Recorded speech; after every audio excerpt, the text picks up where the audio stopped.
Americans. All right, looks good. I'll just go through and post on pictures. Okay. Good. Right. Okay, so what you have to do is just walk along here and just go down Eventually, to the they would settle upon a truce, not before the colonials had made it clear that nothing was sacred. Not even the multi-terrain security vehicles. They were the first crew to arrive at Lake Casitas and immediately set about making the place their own. Within days, the antics of the rowers in black and white had ensured that they were indeed the team to watch.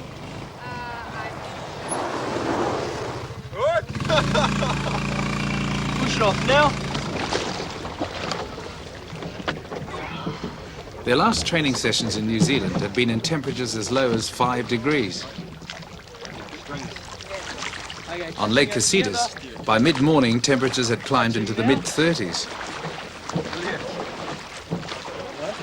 As well as adjusting to the change in climate, the 8 had to reacquaint themselves with the boat that had carried them to the 2 previous world titles.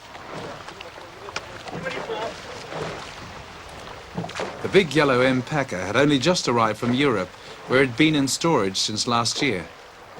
Transport costs prohibited bringing it back to New Zealand just for training.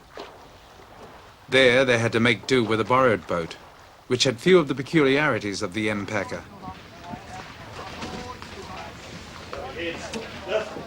It was one of the fastest and most sensitive racing skiffs in the world. Like all finely engineered racing machines, it would take days of tuning. The stroke size seems to be low, but like Feel high. level in the right place. They will measure low. And no one on stroke side who feels tight. And bow side measures high, and we've got 2 on bow side who feel tight. Oh yeah, okay. Well, do it that way first, and if they find they've got enough height, or if they're finding it a bit hard to hold it in the water, then we pick their seat up. But if you put his gate up, you'll be higher up the water. Find out what the heights of the seat are first, Yeah, right, we'll do those 2 then. because they mightn't be extraordinary. It often came down to trial and error.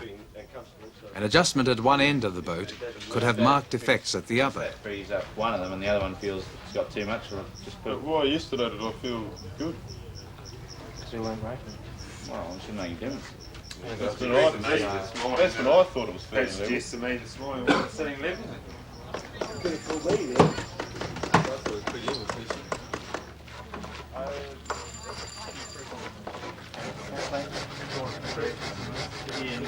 It's pretty crucial that we get it right. The oars have just got to be sitting in the water right, otherwise you tend to get a bit of water flying around and people tend to be a bit uncomfortable, and when you're doing sort of 38, 39 strokes per minute, you've got to make sure that you're right on. Some adjustments seem more intuitive than exact. But each excursion onto the water brought the boat closer to perfect pitch.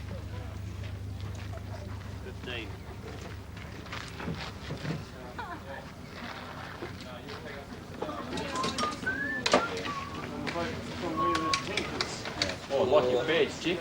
Bit over 6 5/8. It's over. 16th over.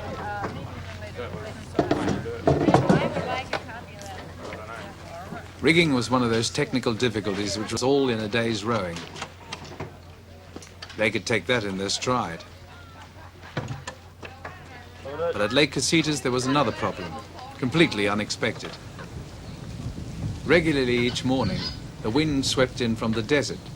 By afternoon it had made rowing on the lake virtually impossible. Olympic officials had ducked the problem by scheduling all races before 10:30. But for the crew, there could be no let-up from the twice-daily workout on the water. For coach Harry Mann, already shore-bound by regulations preventing coaching boats on the lake, it was a frustrating time. Eventually, he'd be left with no option. All training sessions would have to be restricted to the mornings.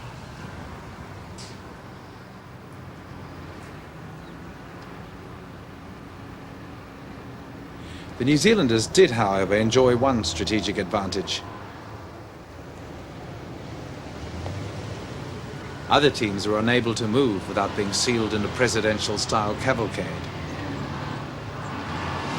For them, the long, hot bus rides and constant security presence were the price of Olympic status.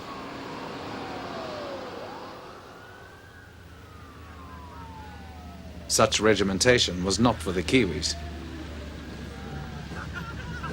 Outside the Olympic security blanket, they went for a much less formal approach. Their hijinks set them apart and boosted their camaraderie.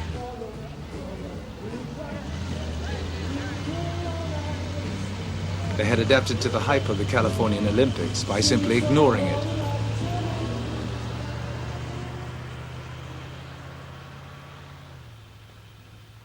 Oh, they're in marvellous shape at this stage.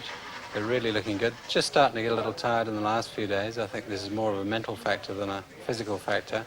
One of the problems they've got here is the rowing's all being performed in the morning, so they've got a long afternoon and evening to fill in, and so this is an area we'll have to sort of spend a little time thinking about sort of how to utilise this time without and getting completely bored.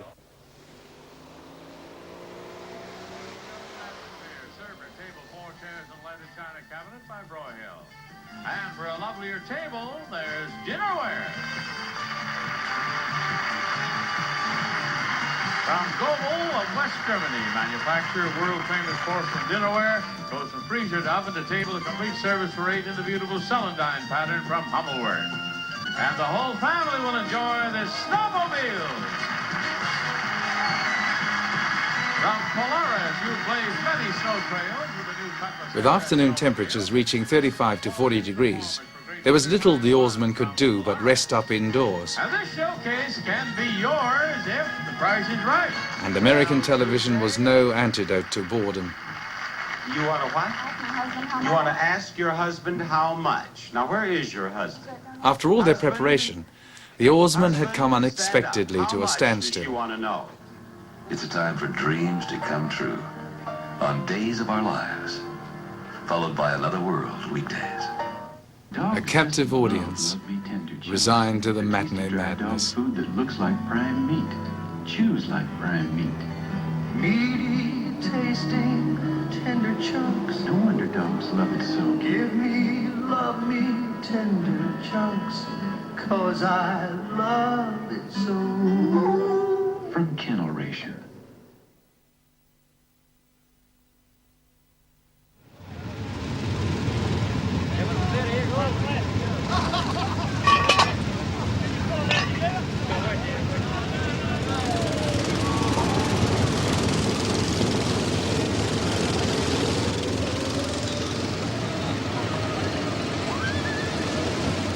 When in the evening temperatures fell sufficiently for bored oarsmen to venture out, they pursued their relaxation with characteristic madcap vigor.